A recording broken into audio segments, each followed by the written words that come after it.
es, bueno, yo hablo bastante acerca de la parte de alimentación. Vamos a hacerle como un conversatorio y voy presentándoles algunas diapositivas claves que son las más importantes, porque también soy docente y doy un poco de nutrición clínica. ¿Me podrían permitir para compartir pantalla, porfa? Sí, con gusto, doctor. Deme solo un minutito, por favor. Ya le activo. Están ambas. Déjeme lo destaco para todos primero y también le voy a permitir que comparta.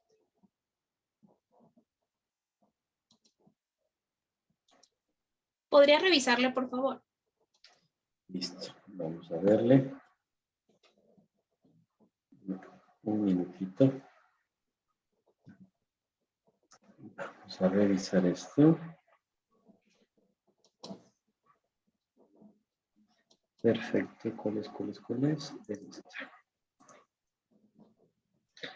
No solo les voy a hablar un par de cositas, ¿no? Bueno, que esto es bastante importante. Entonces, dentro de la alimentación complementaria es súper importante que entendamos que la alimentación complementaria ha cambiado muchísimo. Les voy a hacer algunas presentaciones porque son presentaciones que hacemos generalmente con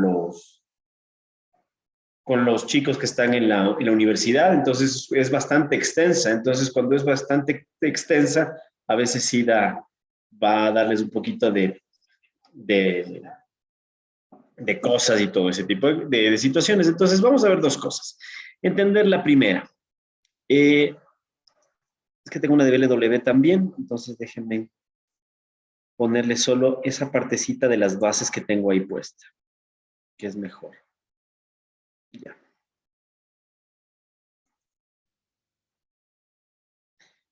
Entonces, lo que primero quiero que entiendan es que la alimentación complementaria depende mucho del peso, tiene que estar en relación el peso con la talla, y no irnos por la obesidad ni por la desnutrición, y siempre en relación al desarrollo. Quiero que vean esta diapositiva que es la más importante de todas. Muchas veces los padres piensan que hay un alimento para cada mes, y eso ya no existe, ¿sí?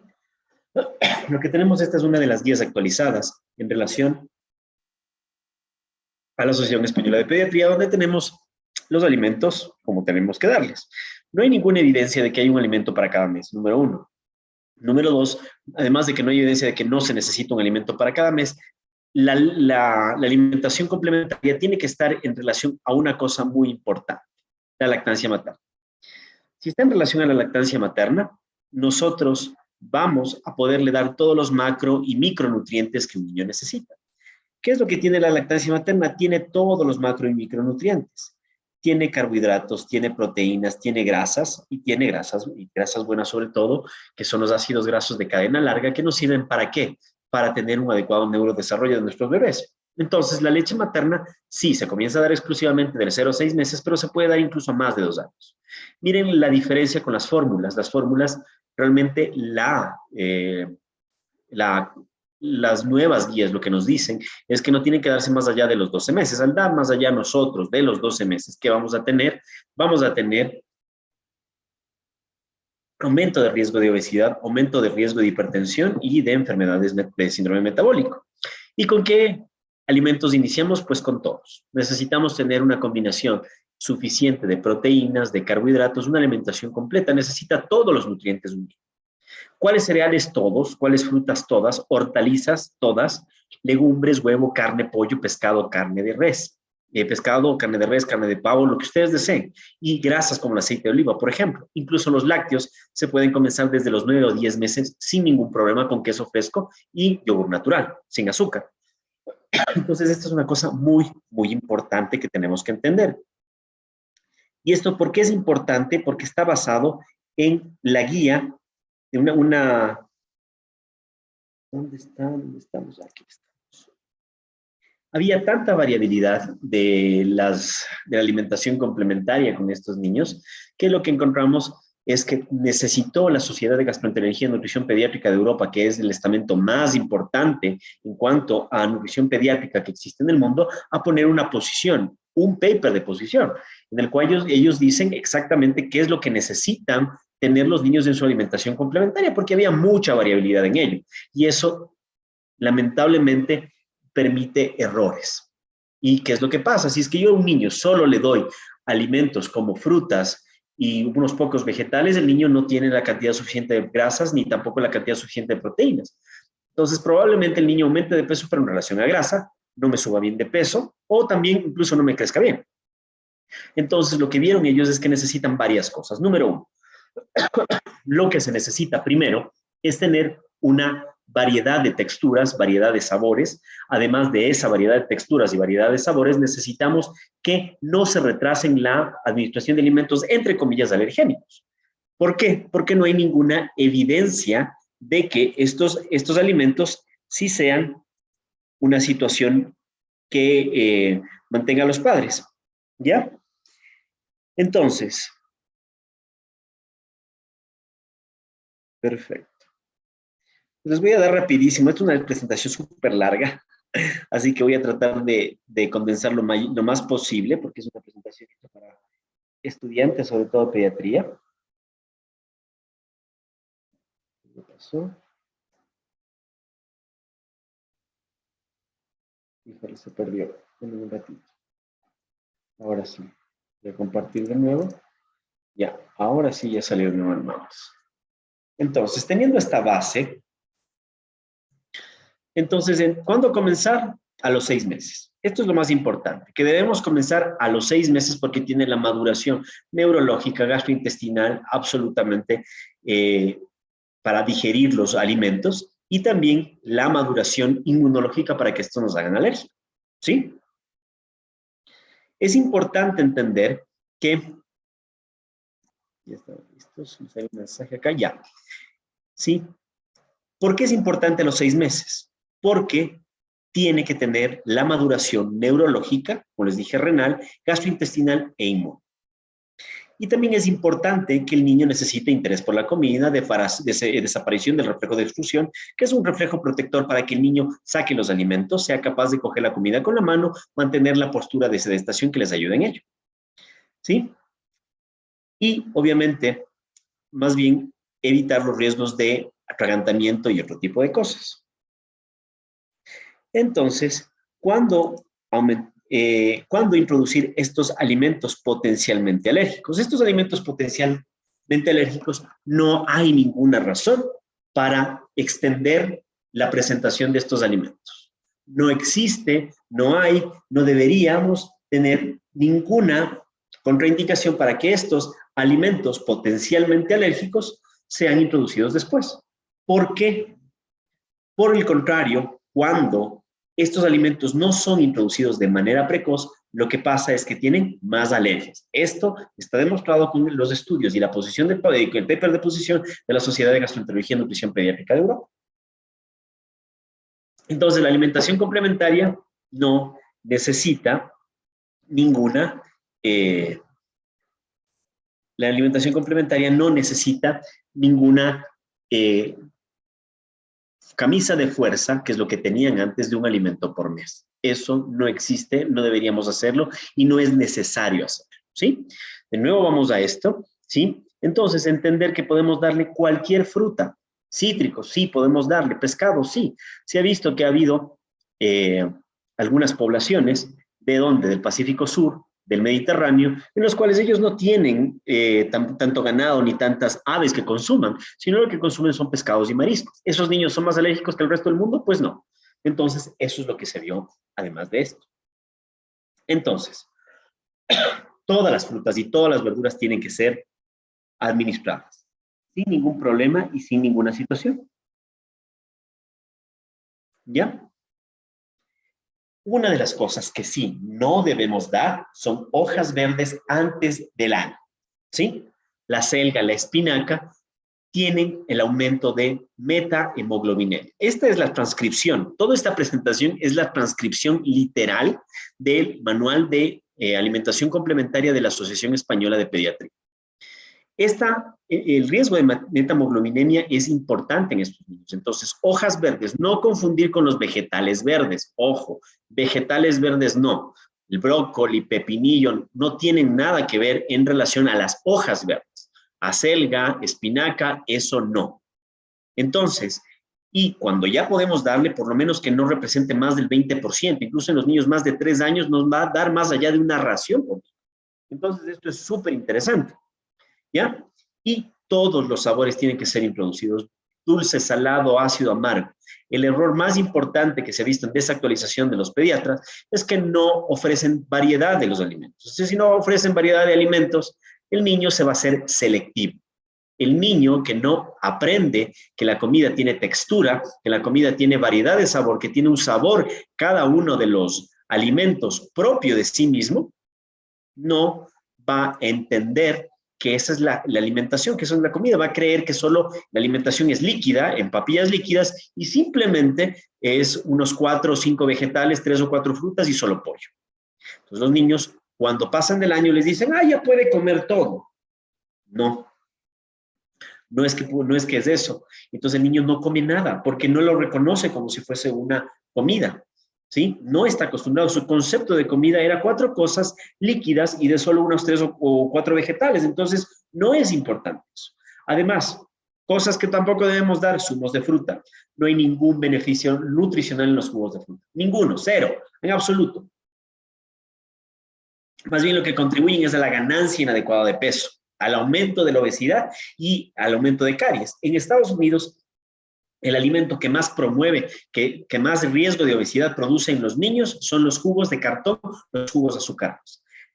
En vez de eso, dar la fruta entera que tiene toda la fibra y todos los nutrientes adecuados y el agua aparte, que eso es importante. Dar el zumo de fruta, lo único que estamos es aislando los carbohidratos simples de la fruta, añadiéndoles muchas veces más azúcar y no dándoles la fibra que necesitan los niños. Igual los cereales.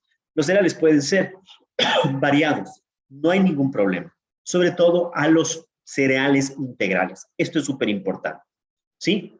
En forma de puré, en arroz, independientemente, obviamente, tiene que estar en relación con el método de alimentación que ustedes hayan realizado, ya sea BLW, Bliss o alimentación tradicional, ¿sí?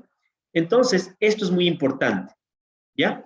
No dar alimentos que tengan azúcares, ¿sí? Alimentos, cereales con azúcar, las azucaritas, Fruit Loops, ese tipo de cosas, no es un alimento saludable, porque tienen cantidades horrorosas de azúcar y los niños menores de 1 año no deberían consumir azúcar.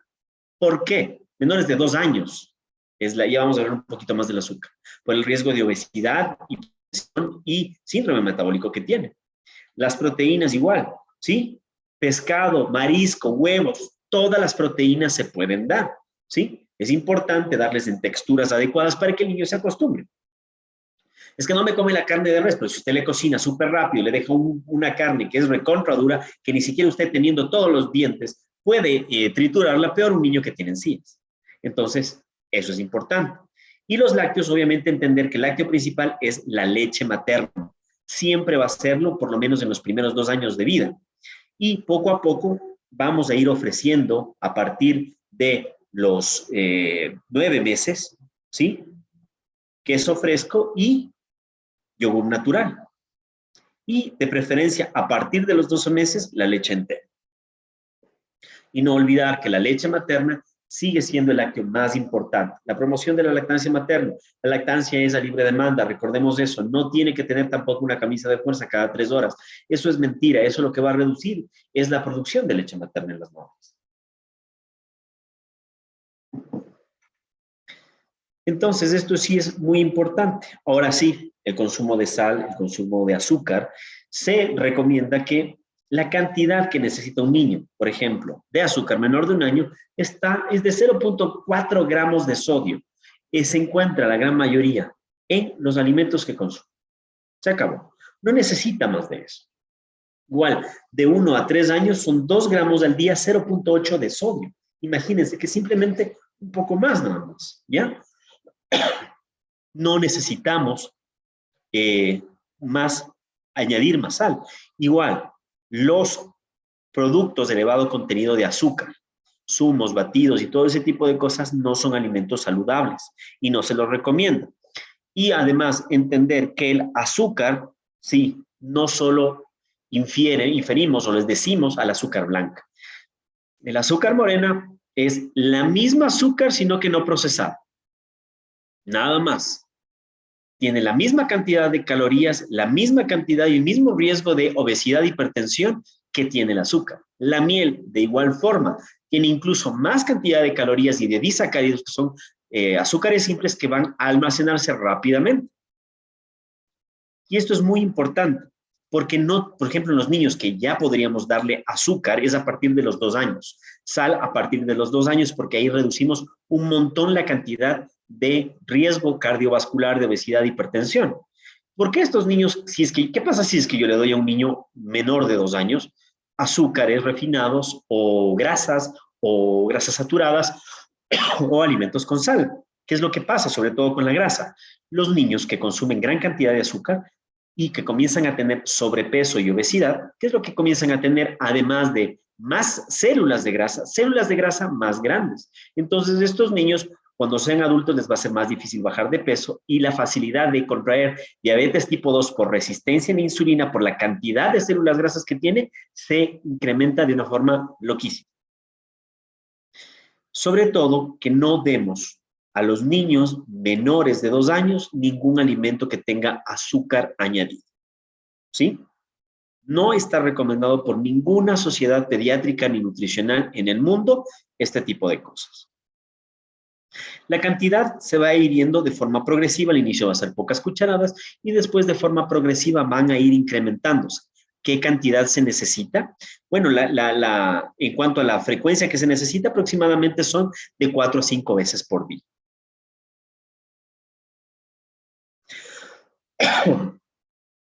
Ya, entonces, el apetito no lactante se va a ir regulando al igual que la lactancia materna, tratar de darle una cantidad base, darle de probar e irle acostumbrando a los sabores, a que este niño se acostumbre a tener curiosidad, a tener más que nada, curiosidad de probar alimentos, curiosidad de seguir explorando texturas y seguir explorando los sabores, ¿sí?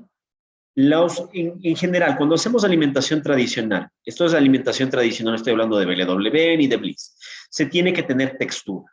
Cuando son papillas, tienen que tenerse textura aplastado o rallado, nunca líquido. ¿Por qué? Porque ya tenemos la leche que es líquida, entonces no necesitamos más líquido, sino incrementar las texturas para que se acostumbren. También hay que tener un marco afectivo, ¿sí? ¿Qué significa esto? Que el niño y la madre tienen que tener un momento adecuado, un momento de paz, donde no haya discusiones, donde sea un ambiente en paz, adecuado y que el niño sepa que en ese ambiente va a comer y que va a sentirse cómodo así. ¿Sí? Otra de las cosas también súper importantes, no obligar, no premiar, no hacer ninguna de estas situaciones. ¿Sí? Entonces, esto sí es muy, muy importante. No obligar, no premiar, nada de ese tipo de cosas. Esto es muy, muy, muy importante. ¿Ya? Que nosotros mantengamos este tipo de comportamientos, lo que va a hacer es que haya interfiere con la percepción del niño sobre la saciedad. ¿Sí? ¿Qué quiere decir esto? Si yo le doy como premio la alimentación, este niño se va a entender que esa es la forma de premiarse y de premiar a su cerebro y de producir endorfinas. Entonces este niño va a tener sobrepeso, problemas en relación a la comida durante toda su vida. Entonces, ¿qué es lo que tenemos que hacer? Una alimentación activa, ofrecer la alimentación complementaria con un enfoque positivo, que el niño tenga autonomía, sobre todo para que tenga desorden, para que el niño pueda coger con sus manos los alimentos, ¿sí? También esto es importante, es que no le gusta. ¿Cuándo yo sé que no le gusta? El rechazo de un alimento puede ser no necesariamente porque no le gusta, sino porque le parece extraña la consistencia, el nuevo sabor, ¿sí? Entonces, lo que va a ser necesario de 10 a 15 ocasiones diferentes para darle de probar con un espacio aproximado de 5 días, para decir, sí, no le gustó. Si es que no prueba más de 15 veces diferentes con un espacio más de 5 días, no. ¿Ya? No prefijar una cantidad de comida que se tiene que tomar. La cantidad es variable de unos niños a otros y según las circunstancias. Y sobre todo es importante respetar los signos de hambre. No darle las comidas muy pegadas, no desordenarlos. ¿Por qué? Porque si el niño no tiene horarios de alimentación, el niño simplemente tiene que tener un espacio para comer, ¿sí? Entonces, no obligarle, y esto es importante, ya vamos a hablar de los horarios, pero es importante que el niño sepa que en ese momento se va a dedicar, no tener distracciones, no tener pantallas, no tener nada de este tipo de cosas. ¿Sí? El niño esté tranquilo en un lugar, sin televisión, sin ninguna otra distracción ni juguetes, ¿ya? ¿Para qué? Para que el niño se concentre en la alimentación. El tiempo tiene que ser flexible, obviamente, pero tiene que ser regulado y en orientación en 4 horarios o 5 horarios de alimentación, ¿sí? De preferencia que vayan teniéndose en relación con la familia. Entonces, que el niño comparta con la familia la mesa para que pueda hacerlo.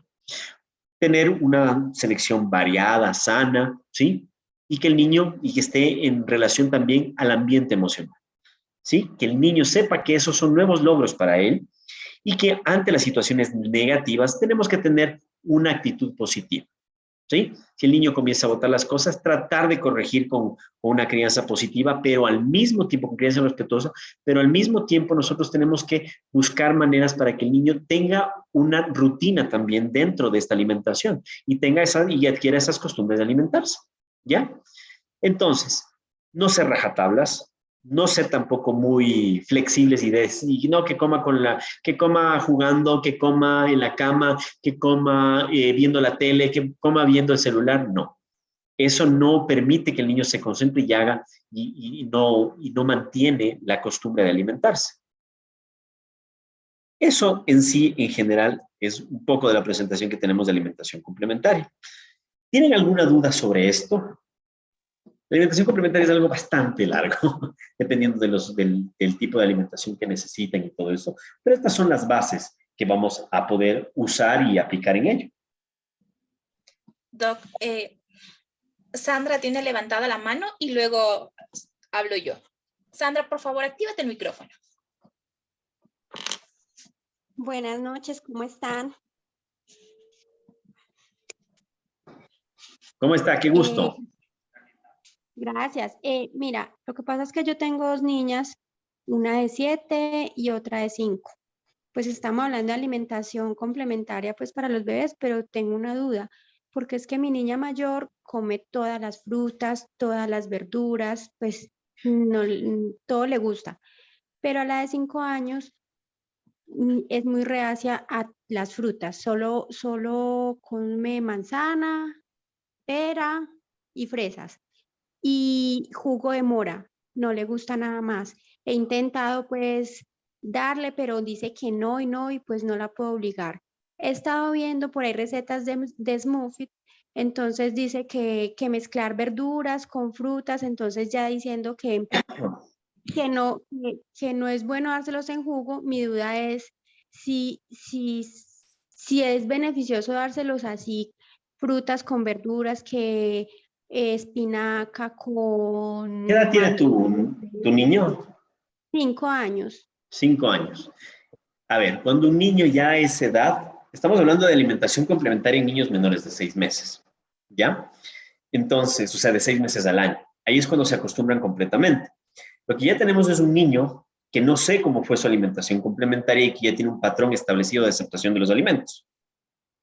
Entonces, generalmente estos niños que son selectivos, hay una investigación súper interesante australiana en la cual vieron que los niños que no tenían suficiente variedad en texturas, en sabores y en variedad de composición de sus alimentos, a los 5 a 7 años, más del 89% se volvían selectivos. O sea, hay casi 90% de probabilidades de que tu niño se haya vuelto selectivo a esto. Entonces, si un niño a esa edad ya ha pasado muchísimo tiempo, ¿ya? Entonces, la reintroducción de texturas tiene que ser progresiva y tiene que ser guiada y toma tiempo. ¿Sí? ¿Por qué es importante esto? El niño que no come, en más del 80% de los problemas de alimentación Mucha gente le dice, no, es que es el seno materno. No tiene nada que ver, no hay ninguna evidencia científica acerca de eso. La gran mayoría son hábitos de alimentación. Pacientes, niños que se levantan muy tarde, que duermen muy tarde, ya pierden su ritmo circadiano y pierden comidas. ¿Qué otra cosa puede suceder? No le digo que es el caso exclusivo, pero hay varios factores que inciden en esto.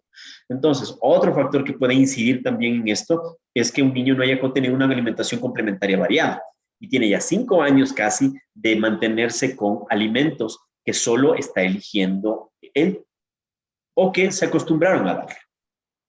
Más o menos me explico. En un niño ya, para mí un poquito ya tan grande, necesitamos ya aplicar otro tipo de estrategias.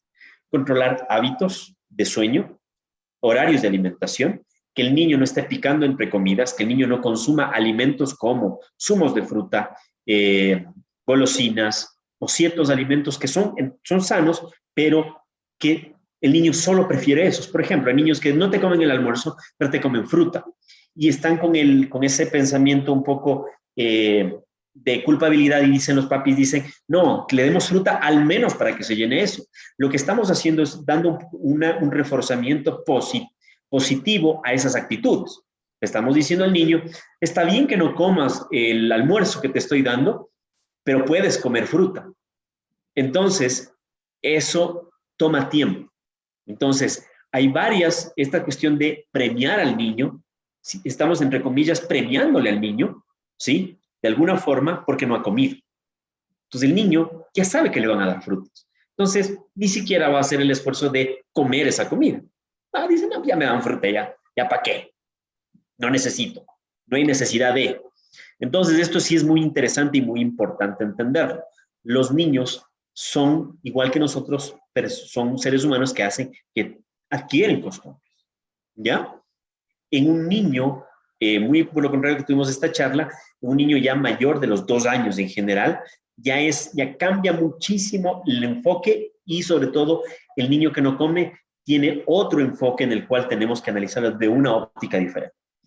Mi recomendación, no zumos de fruta, comidas en horarios adecuados, con un espacio aproximado entre 3 horas más o menos, para que el niño tenga hambre y no esté lleno todo el tiempo.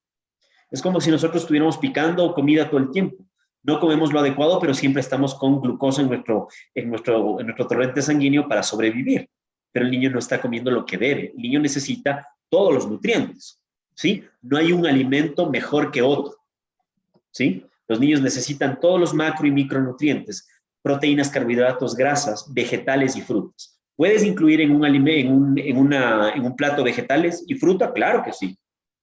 Pero tiene que también tener su porción de proteínas, su porción de carbohidratos para que pueda tener crecimiento y gasto energético.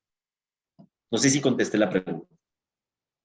Sí, Doc, hay una cosa. Dentro de esta pregunta también como que le podríamos, Patricia nos consulta, dice por el chat.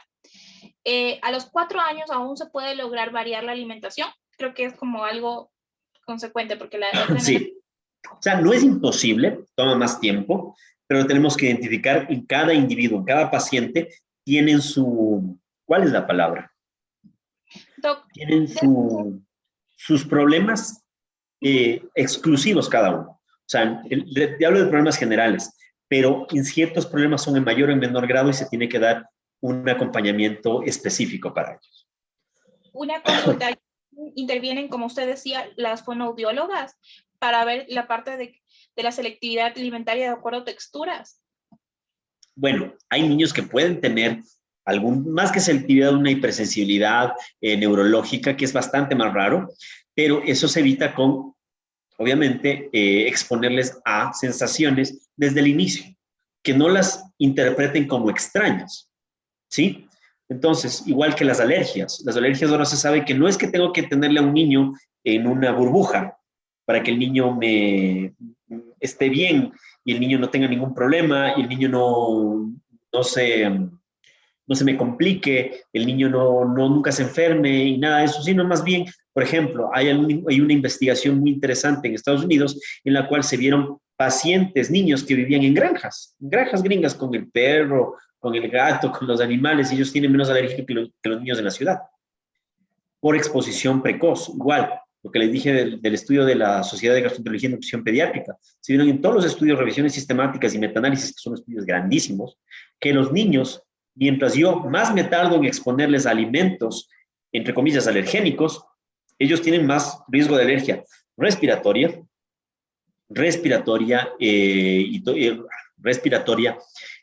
gastrointestinal y dermatológica. Me dicen de los niños autistas, claro que son más selectivos, pero esas son situaciones particulares. Sobre la neurodiversidad, ¿cierto? Claro, la neurodiversidad, niños con TDAH, niños con espectro autista, cualquiera de estos niños necesita su acompañamiento con su terapia neurológica, ocupacional, su terapia cognitiva, etcétera, que no puede estar incompleto con esto. Claro que sí. Y obviamente vamos a ir aprendiendo en ello, pero el niño, independientemente de su neurodiversidad, de cualquier situación específica o particular que tenga, se tiene que relacionar con las sensaciones de gusto, de olfato, de tacto, de texturas en la alimentación desde el inicio. ¿Para qué? Para que no exista esta confusión. ¿Sí? ¿Qué significa esta confusión? Que el niño interprete esto como un signo agresivo, como una situación agresiva sobre él. Doc, antes de pasar a la pregunta de Dianita, le quería hacer una consulta.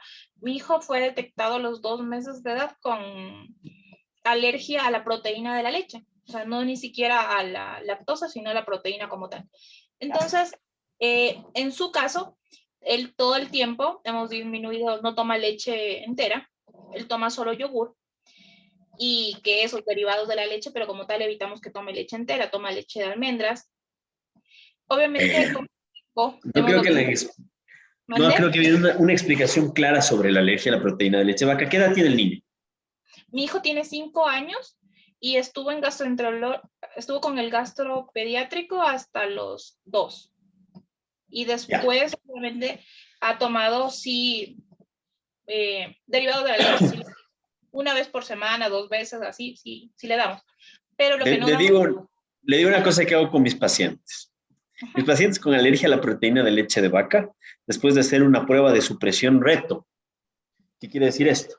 Que el paciente, que yo a la mamá, que está con lactancia materna, le doy lácteos.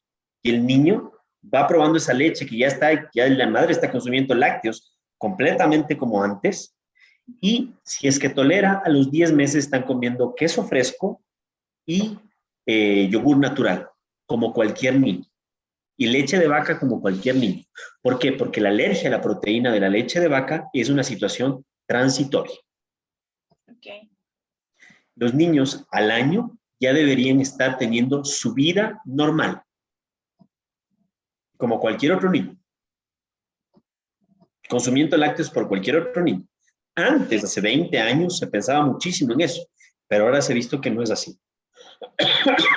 Perdón. Ok.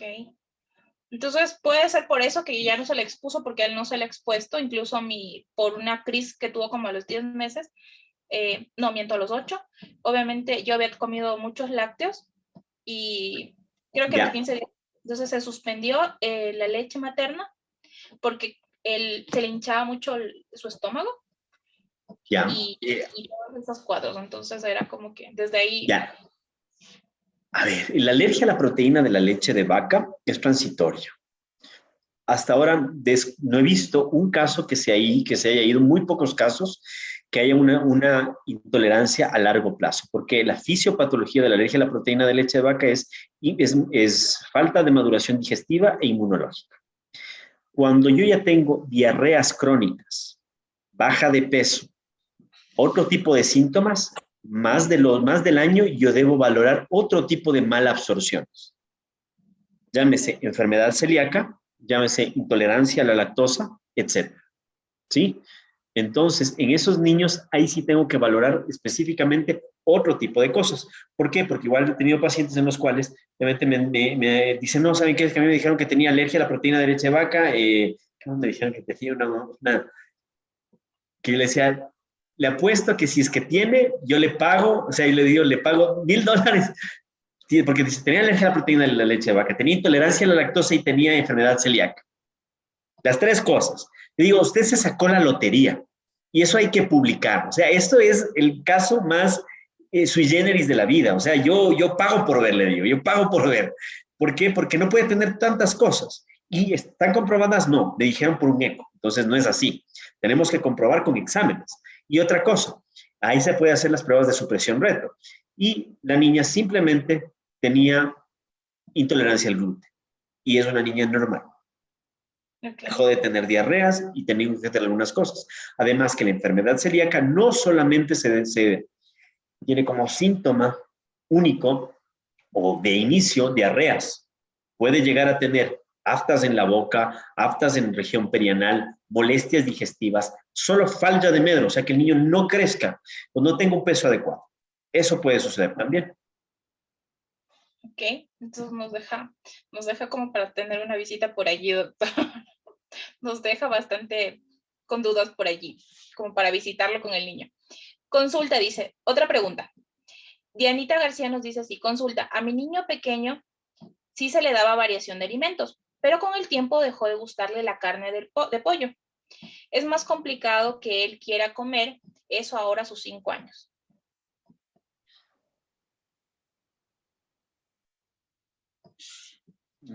A ver. Bueno, eso es importante entender. A veces, no estoy diciendo que fue el caso, pero a veces creemos que variedad es darle 3 o 4 cosas. La variedad tiene que mantenerse durante todo el tiempo, ¿sí? Hay niños que a veces lo que les molesta es un poco la textura. Entonces, si la carne está muy seca, no les gusta y la cambian. Entonces, cambien la preparación, vean si no es la textura, vean si no es algún sabor acompañante nuevo que el niño ya comienza a cansarse. Varíen ese tipo de cosas, por eso es la variedad. Generalmente nosotros en Latinoamérica, nosotros tendemos a hacer solo de una sola forma las cosas, siempre de una sola forma las cosas, solo de una sola forma las cosas. O sea, alimentar al niño solamente el pollo asado de esta forma, porque es el que ya me acostumbré toda la vida, ¿ya? Tenemos que variar la preparación, la sazón y la textura. ¿Sí? De preferencia texturas a cocción lenta durante largo tiempo para que se deshagan las fibras y sea más fácil para el niño. A veces los niños tienen sensibilidad en las encías porque ya están saliendo los dientes de leche por primera vez o están los dientes comenzando a sentirse un poquito más flojos, son niños que ya comienzan a hacer el cambio de dientes permanentes, etc. Entonces, siempre hay una causa, o muchas veces los niños asociaron con alguna situación desagradable, etcétera. Entonces, hay que ver en ese tipo de cosas. Entonces, también hay que reintroducir las texturas y cambiar la preparación. Variar, no solo pollo, sino cambiar pescado, carne de res, mariscos, carne roja, sí, más de 2 veces, no más de 2 veces por semana, que sería lo óptimo y lo adecuado porque no es tan sano, obviamente, mantener solo comer carne roja todo el tiempo, ¿sí? Sino también variedad incluso en las proteínas. Entonces, eso es muy importante. Pudimos haber hecho variedad, sí, pero quizás ahora nos falta variar un poco más. El niño sí estaba acostumbrado a otras cosas, pero si le doy solo el pollo preparado así de esta forma, claro, lo vamos a hacer. Entonces, tenemos que evitar ambos extremos, el rechazo absoluto o la preferencia absoluta, porque los niños pueden preferir absolutamente cierto tipo de sabores. Y eso es lo que con la variedad nosotros evitamos de que se dé de extremo a extremo. Doc, una cosa, allí dentro de lo que usted dijo que me gustaría rescatar es el tema de ir variando. Los niños también varían de gustos, no sé, por ejemplo, mi caso, y conozco de muchos adultos, el hecho de no obligarlos. A mí me encantaba la banana de pequeño, comía muchísimo banana, muchísimo, muchísimo. Pero ahora, de adulta, yo no como, o sea, es casi nada, porque comí Tienen exceso. derecho a que no les guste. Entonces, yo también pienso que es como por temporada, ¿no? Entonces, a veces mi hijo, por temporada, y las frutas las varío mucho para que no, como que no le vaya a coger fastidio a tal fruta ya de adulto. Entonces, creo que es como nosotros en el tiempo, por temporada ya no nos gusta una comida y luego también nos gusta otra, ¿no? El niño tiene derecho a cansarse de la comida, igual que nosotros. El niño tiene derecho a tener sus preferencias y sus gustos. Que no le guste algo. A todos no nos gusta algo por alguna situación. La textura, el sabor.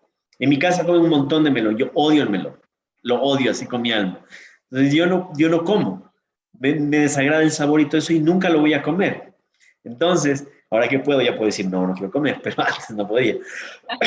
Pero les digo el niño tiene derecho, pero no asumamos eso. Como ya les dije, el niño tiene que probar, cuando son niños pequeñitos, menos de un año, de 10 a 15 veces separadamente por unos 5 a 7 días, para yo decir de 10 a 15 veces diferentes, para decir, no, no le gusta. Puede que sea la textura, cambien en la textura, ¿ya? Mezclen con otro tipo de sabores, ¿sí? Y, o sea, y a mí me pasa el melón con otras frutas, por ejemplo, ¿sí? Que son un poquito más dulces, un poquito más ácidas, ese tipo de cosas, y puede ser, la combinación de sabores también es importante, ¿ya? Podemos mezclar cositas que le agradan el sabor, cierto sabor, con cosas que no le agradan. Entonces el niño puede aceptar estos alimentos que no le gustaba con cosas que sí le agradaban. Otra cosa que dice, Patricia nos dice, buenas noches, una pregunta.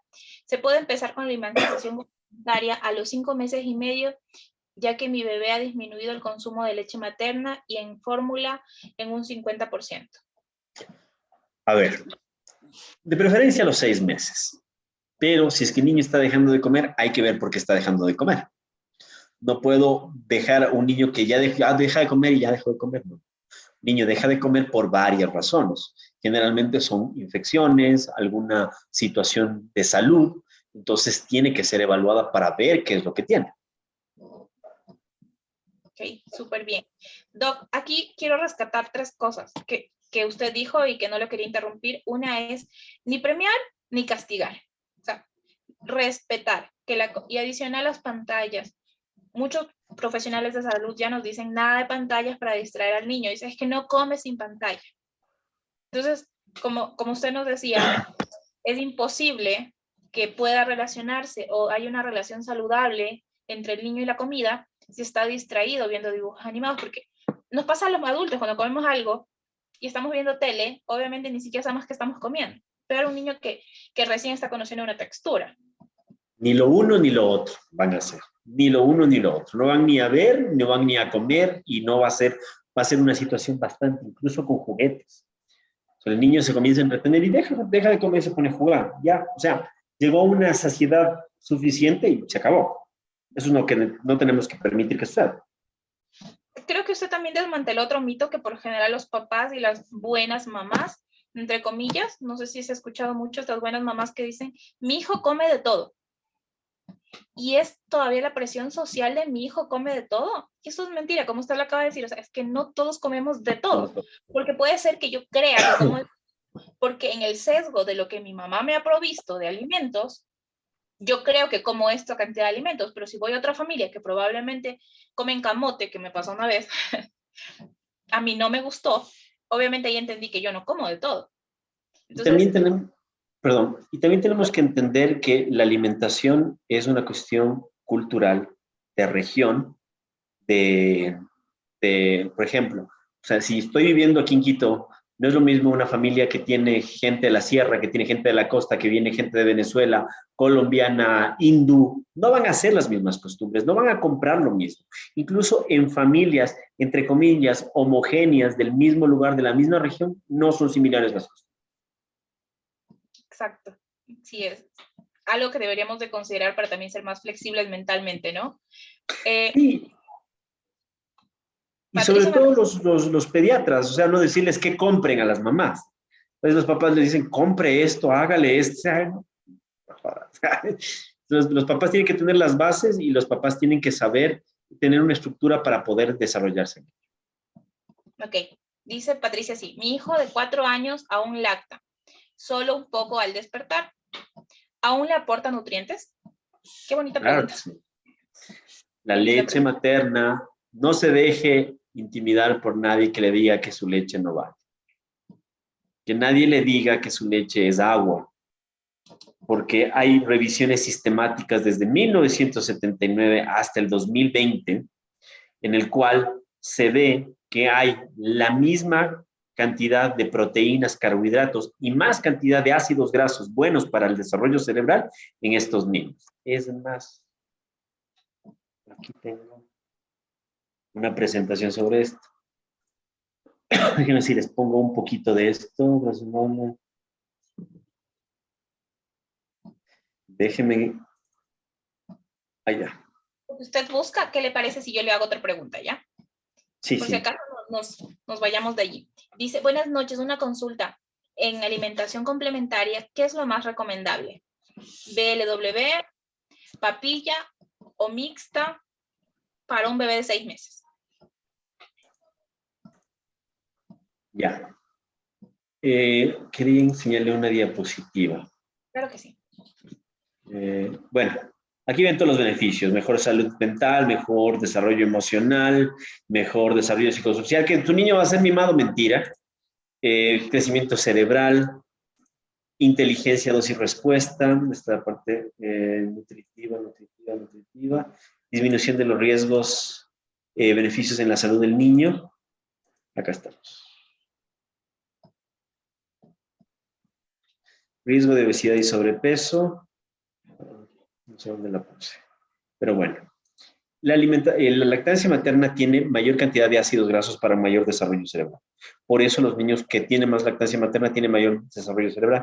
Hay un estudio grandísimo en Filipinas, en Australia y en Nueva Zelanda, y en Corea del Sur, por favor, perdón, en los cuales vieron a los niños que tenían lactancia materna. Estos niños tenían mejor desarrollo cognitivo, tenían mejor capacidad de ingresar a una buena universidad, tener una carrera brillante, independientemente de cuál sea, independientemente del estado socioeconómico, independientemente del resto de factores, y estos niños tenían una mejor prosperidad económica al final. Y eso les toman ellos la lactancia materna para el desarrollo social, o sea, como social. A ese punto. No es agua, nunca que le digan que es agua, usted debe lactar hasta cuando quiera. El promedio de lactancia en los mamíferos es de 5 a 7 años. ¿Quién decide eso? Usted y su bebé. Es su decisión. Ningún profesional de la salud puede decirle eso porque está mintiendo. O sea, las investigaciones, evidencia científica que hay sobre ellos son abrumadoras. Puede bajarse un folleto que se llama Lactancia Materna Extendida del 2015 de la Asociación Española de Pediatría, que es para padres, es una maravilla. Ok, qué bonito. Yo creo que esta noche no solamente nos ha aportado conocimiento, sino también aquellos mitos que por ahí van generando culpas, ¿no?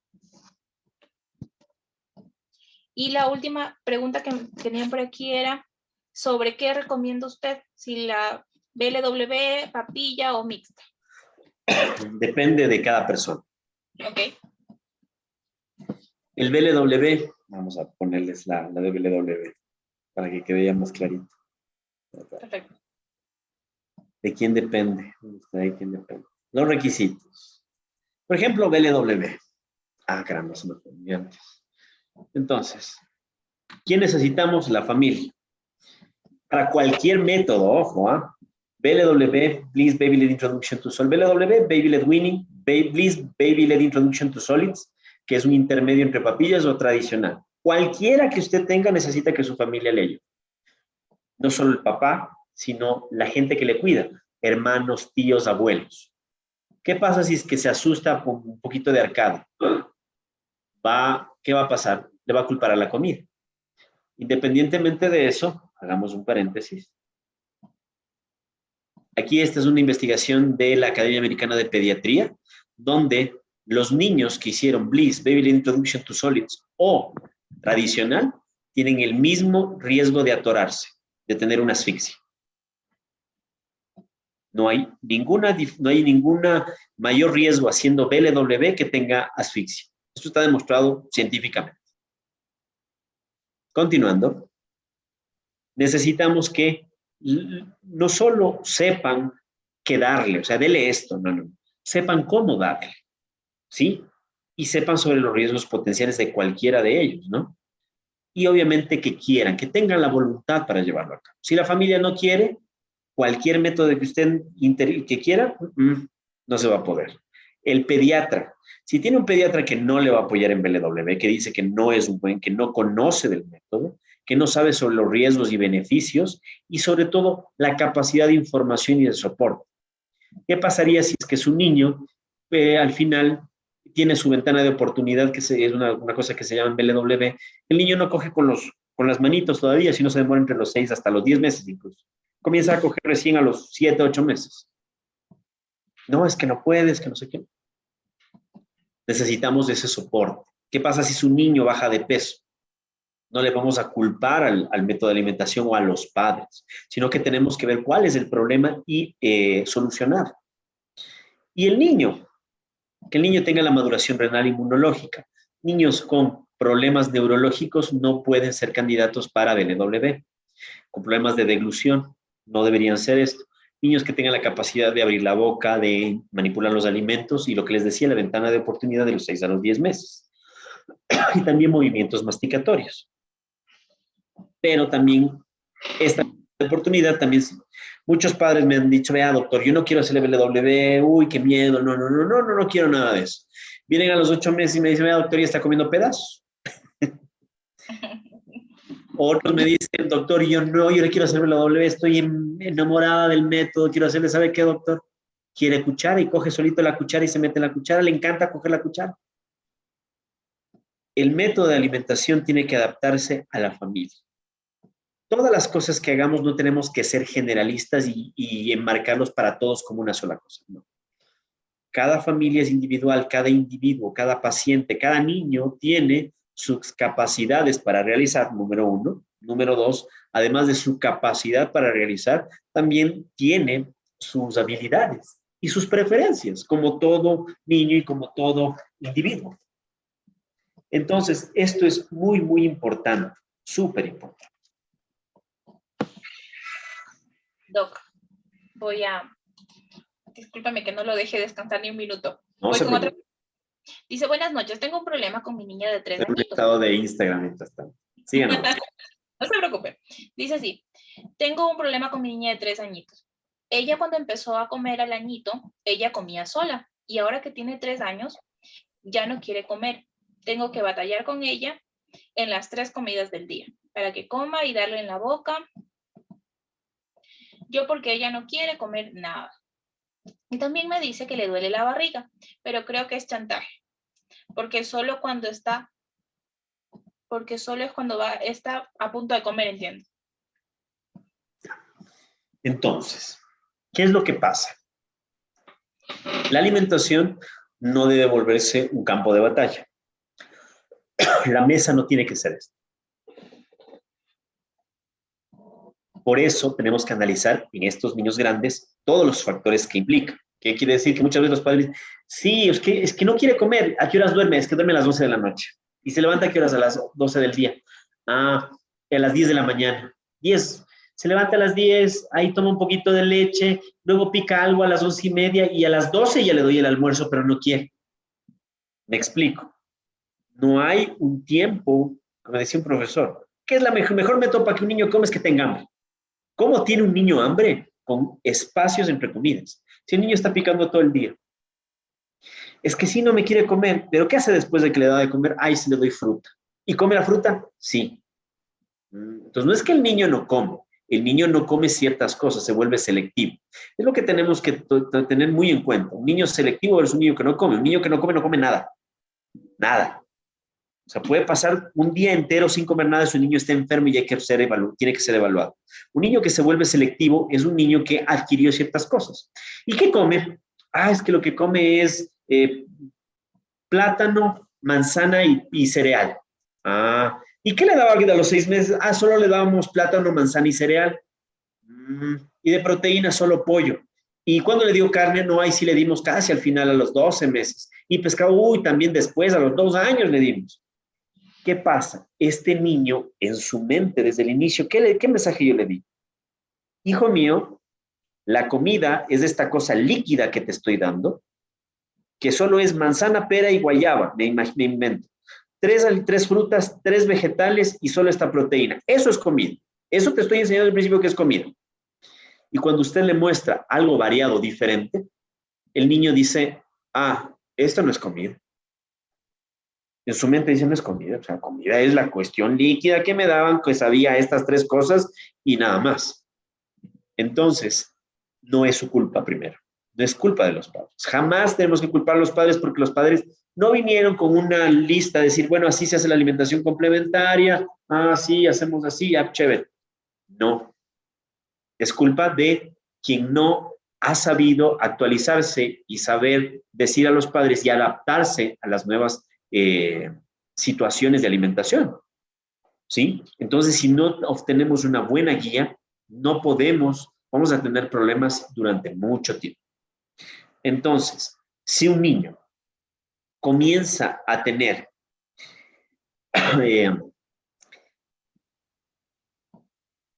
este tipo de situaciones es porque algo pasó también, ¿sí?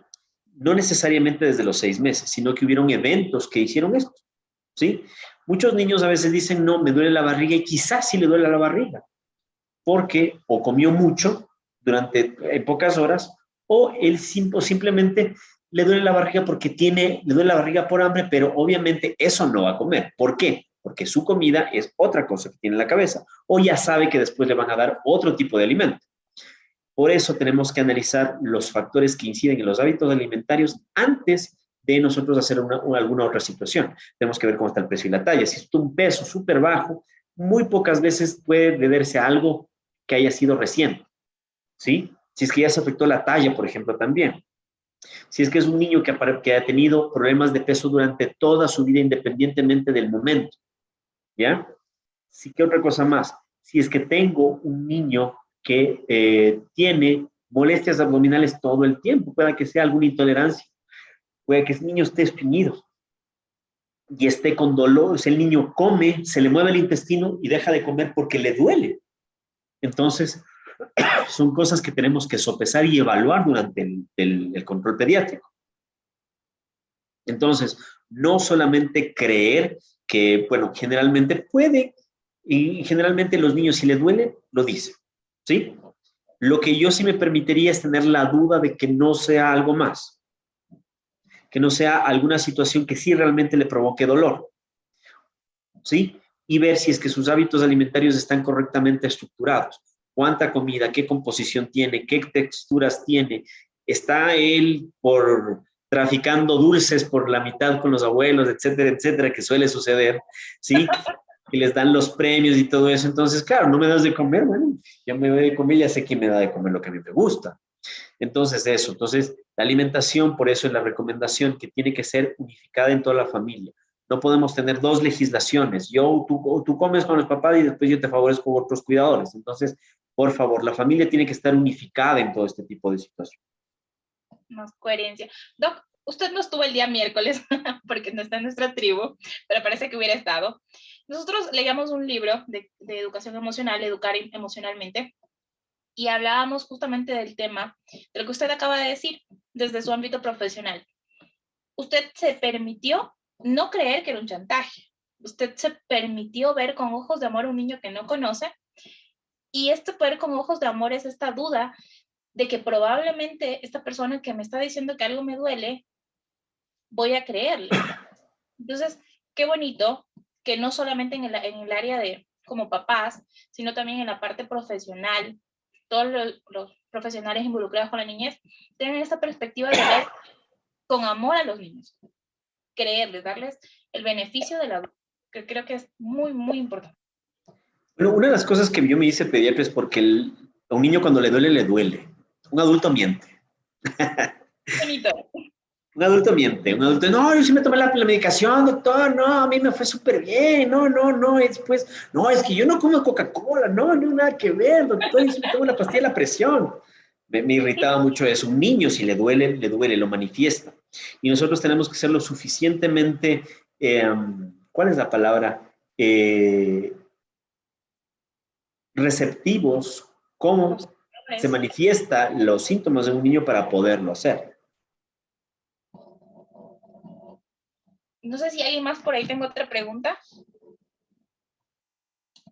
No podemos permitir que se vaya sin tratar de sacar todas las preguntas por ahí. No, es que sí tienen que creerles y también creerles a los padres, una de las cosas importantes. Si un papá dice, ¿sabe qué? Me parece que está medio choco el pie y a pesar de que yo no le vea en ese momento choco el pie, y a mí me tiene que crear la duda y tengo que mandarle al traumatólogo a hacer una radiografía y decir, sí, no está choco el pie. Porque ellos les ven todos los días, todos los días.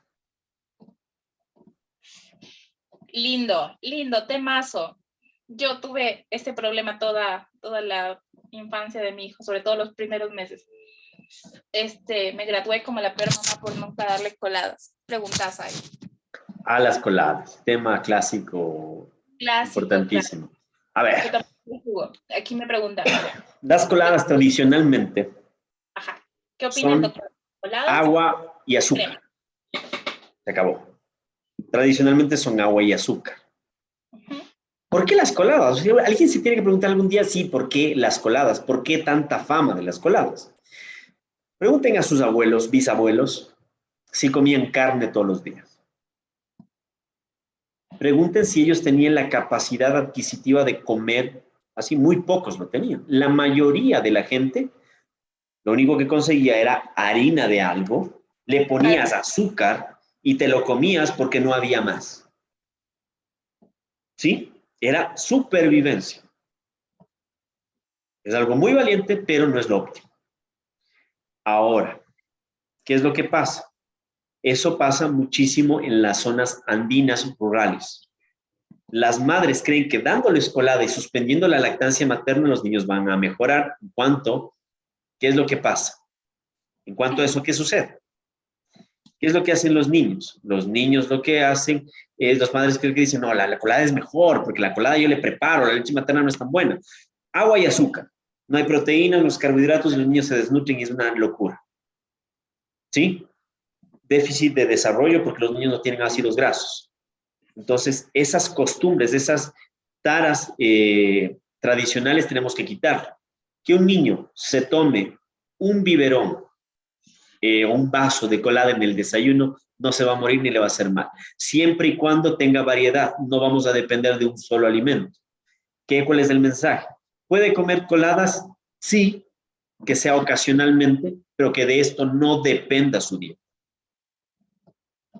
No puedo mantenerle a un niño a punta de líquidos que solo se basen en azúcares.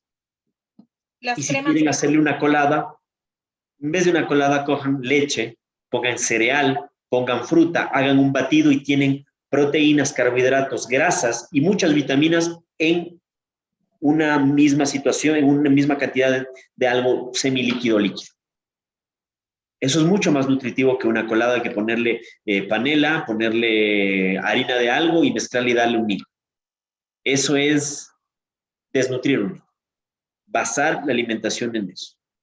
¿Sí? O sea, en nuestra mente tradicional creemos que es lo mejor, pero no es lo mejor. ¿Y por qué era catalogado por lo mejor?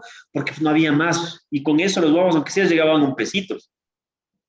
Pero lo que se ha visto a largo plazo es que estos niños no crecen bien, no tienen buen desarrollo intelectual. Entonces, la cosa cambia y varía.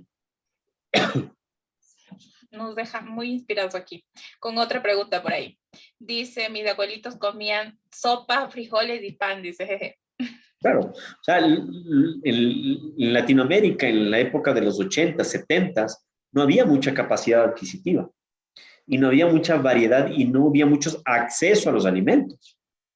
Mi abuelo me decía que ellos comían carne 1 o 2 veces por semana, como lujo, ¿sí?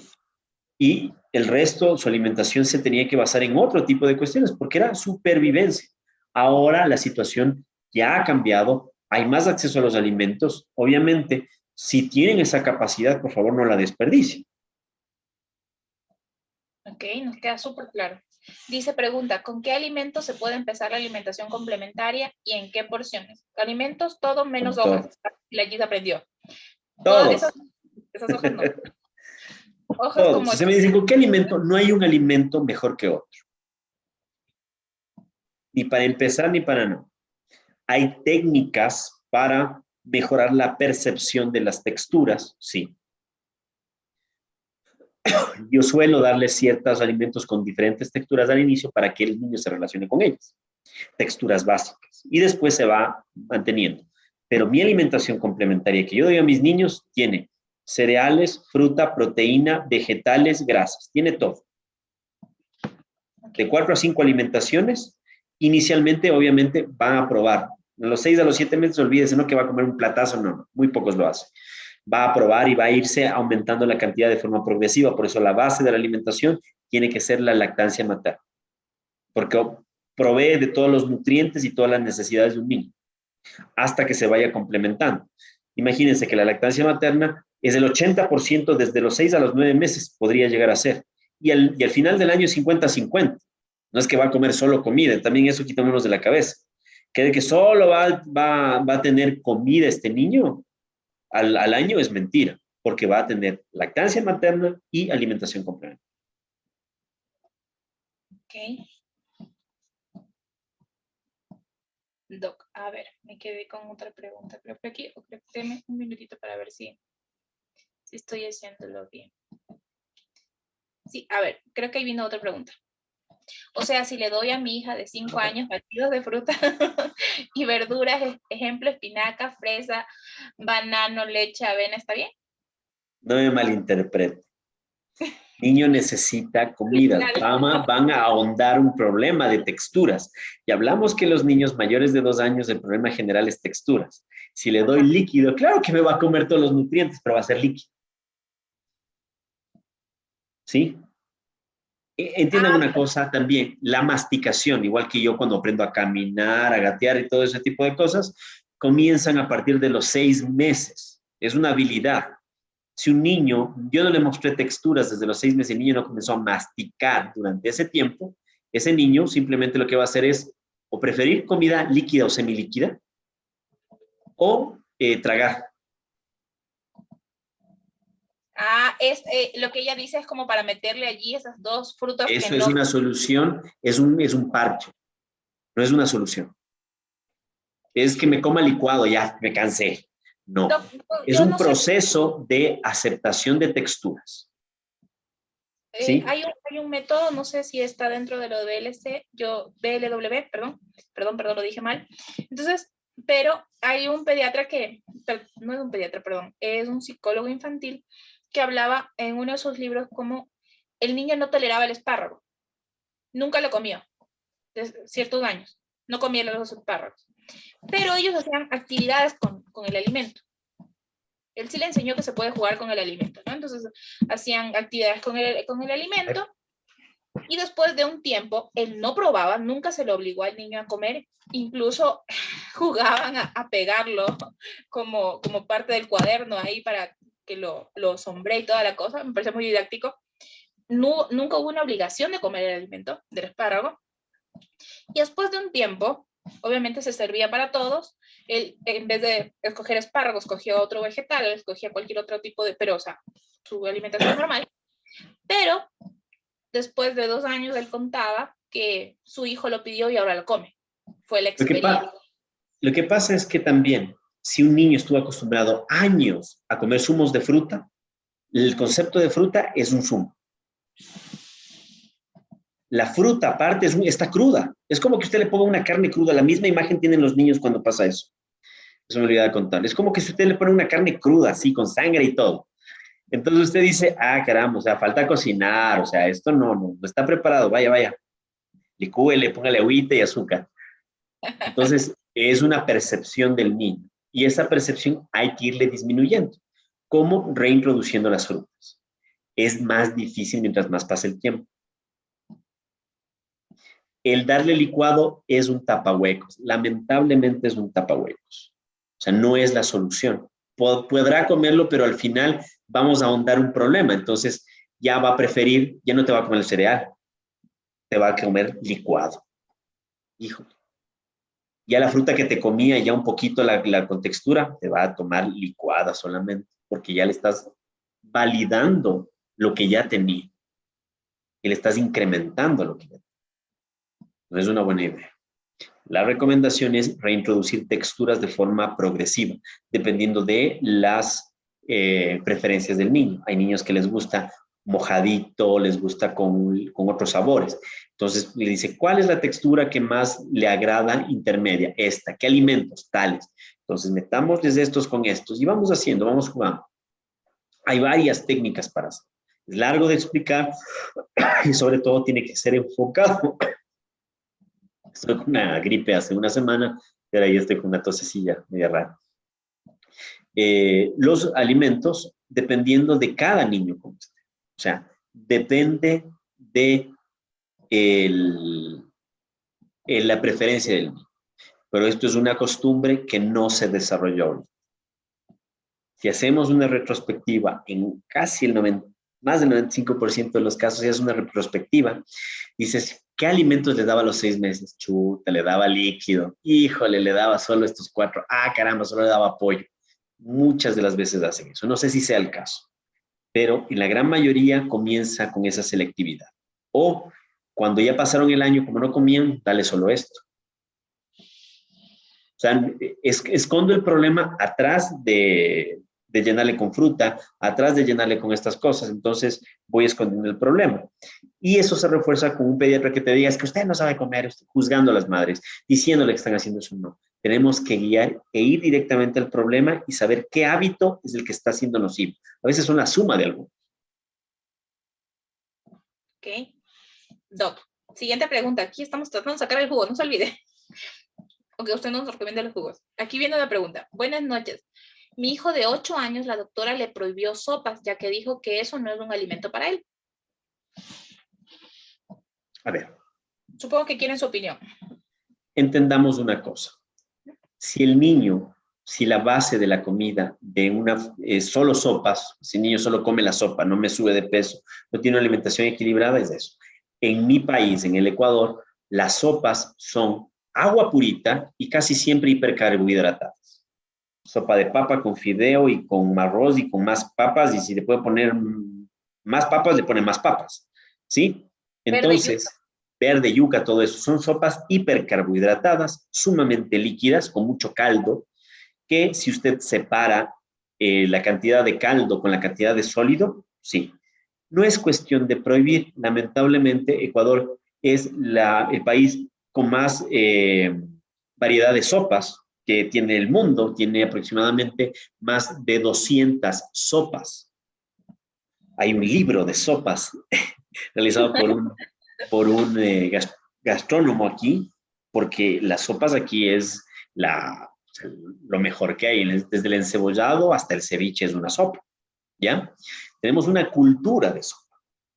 Entonces, si hay una cultura de sopa, hay tradición detrás de esta sopa. Quizás esta mami tiene una familia muchas veces atrás que te dice, ¿pero por qué no le das sopa? Ahí está, por no comer sopa. Mi papá hasta ahora cree que las sopas es eso. O sea, le digo, papá, si quiere traigo los esto. No, no, es que eso no sirve. La negación completa, ¿no? Entonces, ¿por qué no come sopa? Yo digo, papá, si a esta sopa, que es un locro de papas, no tiene ni una sola proteína, no vale más que un plato con carne, con vegetales y con otro carbohidrato. Y peor a esta edad que uno no hace mucha actividad física, etcétera, ¿ya? Entonces, esa es la situación. Entonces, no es que las sopas en sí sean malas, sino alimentar a un niño con una sopa que no contenga una variedad de alimentos, proteínas, carbohidratos, grasas, el mínimo de líquido, ¿sí? De preferencia se prefieren alimentos sólidos. Porque ese líquido que nos queda muchas veces cuando separamos el sólido del líquido, ¿qué es? Grasa o del refrito o de la carne con la que cocinamos. Un poco de sazón, de hierbitas, perejil y cebolla, pero no hay nada nutritivo. Y si ese plato, la mayoría es líquido, no me sirve nutricionalmente. ¿Sí? Más bien es eso. Una de la sopa de no sé cómo se hace eso. Mi abuela lo hacía, no me gustaba mucho, pero si es que la cantidad en lo que yo comía y en lo que yo me acuerdo, hay que ver. No es que opine si la cantidad de líquido supera si yo le separo el líquido del sólido y ese líquido no me aporta ningún nutriente y es solo harina diluida con sal, no me sirve. No hay vegetales, no hay grasas buenas, no hay proteínas. Entonces, esa sopa, por más tradicional que sea, por más de la casa que sea, por más que la abuelita sea el plato que el más se esfuerce, lamentablemente no tiene los nutrientes necesarios. Entonces, para no decepcionar a la familia y a las tradiciones, yo siempre les recomiendo que le den primero el segundo plato y después la sopa, para que no se llene de líquido. Al igual que no te llenarás de líquido tomándote todo el agua, todo el jugo, toda la cola o todo esto, que tampoco deberían de las colas tampoco, ni nada de esas cosas. Es lo mismo, porque está tomando líquido y el líquido ocupa espacio en el estómago. y líquido con grasa se demora más tiempo. Entonces, sopesen eso. Es preferible un alimento que tenga todos los nutrientes necesarios. Carbohidratos, el niño necesita todo, carbohidratos, proteínas, grasas en cantidades adecuadas. Vegetales, ¿sí? Si una dieta, no te digo que las sopas son malas, si una dieta solo se basa en sopas, no es una dieta equilibrada. Si esa sopa no tiene la cantidad suficiente de nutrientes, no es una buena sopa, ¿sí? Generalmente, lo que les digo, las sopas tradicionalmente de nuestro país, de nuestro medio, o tienen solo carbohidratos, o si tienen proteína, es solo un pedacito de este vuelo, ¿ya? Y el resto es líquido y caldo, nada más. Ok. Doc, dice, hola, buenas noches, nos dice María José, ¿cómo se da cuenta que un niño es obeso? Un niño es obeso porque tiene el peso sobre las curvas de lo normal y tiene un índice de masa corporal, que es un niño mayor de 2 años, índice de masa corporal en el percentil elevado. Tiene que evaluarse el peso y la talla, obviamente. Un niño obeso se tiene que tratar igualmente que un paciente obeso adulto, ver cómo está el colesterol, triglicéridos, ¿sí? Y más si es que lleva bastante tiempo. El riesgo cardiovascular de esos pacientes es altísimo. La obesidad puede ser comparada con un fumador de más de 20 cigarrillos, y peor si es sedentario. El riesgo cardiovascular, la edad es como que si un paciente estuviera fumando. Así de negativa es de la obesidad.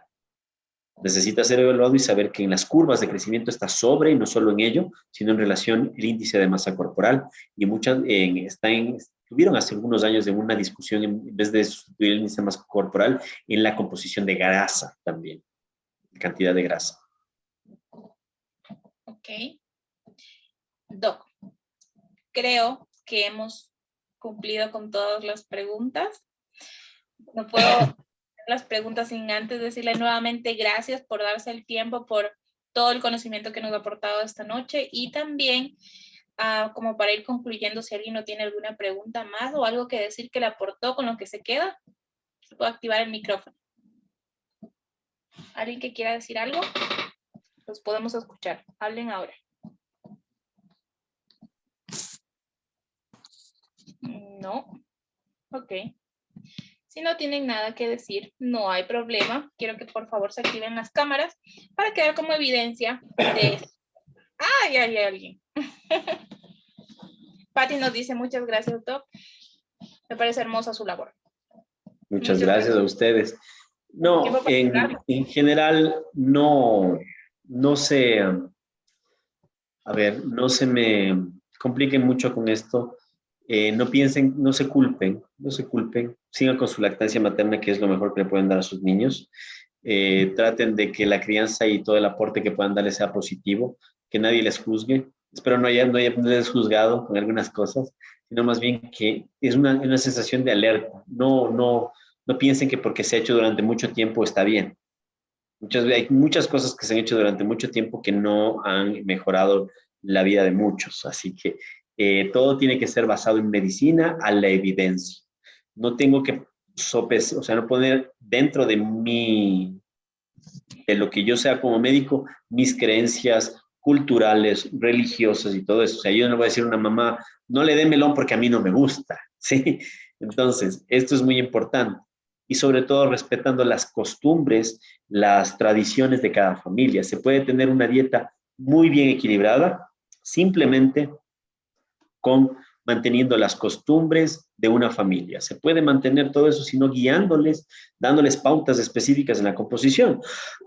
Una cosa que a mí en lo personal sí me molesta es las personas que abusan de los cursos de alimentación como que si fueran una mina de oro, o como que las madres no tuvieran esa capacidad creativa, o como si he visto posts de cómo dar a ofrecer el mango, mientras los guaguas se mueren por COVID, mientras los niños tienen hepatitis autoinmune, y no se explica eso, ¿sí? No es física nuclear. Este conocimiento, por eso lo doy gratis. Nosotros damos en mi hospital, damos cursos gratis de BLW y de alimentación complementaria, porque no tiene que ser tratado como una brujería o como ciencia oculta, sino que los padres, esta información está libre en el internet, libre completamente, y pueden leer la bibliografía donde yo tengo está libre en internet. Y es mejor que ustedes se lean y se preparen ustedes mismos y lo vean, ¿sí? Muchas veces los precios son absurdos para simplemente decirles a los papás que partan estas cosas, que hagan este tipo de cosas. ¿Ya? En el Hospital Alianza, yo tengo mi centro médico pediátrico, donde veo la consulta, no veo en el hospital. En el hospital sí hacemos muchos eventos, yo soy el jefe de pediatría de mi hospital, y hacemos eventos, vamos a ver si es que hacemos uno de alergia a la proteína de la leche de vaca, hacemos uno para mamitas, y todo eso para que puedan hacerlo presencialmente. Lo hacemos presencial y también lo queremos transmitir en vivo. Así que sí, si le conocen a alguien o es un pediatra el que hace un post solo para cómo enseñar a pelar un mango o una naranja, no le respeto. Dígale que yo dije, no me importa, me he peleado con todos, que me peleé con uno más, no me importa, porque es la verdad. Porque la pediatría es una ciencia donde los niños tienen enfermedades muy complicadas y donde las madres tienen que estar preparadas con información de primera y actualizada de esas cosas. Que pele una naranja no le va a matar. Que no sepa pelar un mango no le va a matar. Lo que le puede matar es que una madre no sepa signos de alarma del COVID, que una madre no sepa qué pasa si un niño tiene hepatitis autoinmune, ¿sí? O si tiene mano, pie, boca y comienza a vomitar a cada rato, que vamos a publicar mañana mano, pie, boca en redes, porque hay brotes de mano, pie, boca ahorita en las guarderías y en las escuelas. Entonces, eso es importante, ¿ya? Entonces, digan nomás, ya no me importa, ya. No sabe Dios que lo sepa el mundo, ya.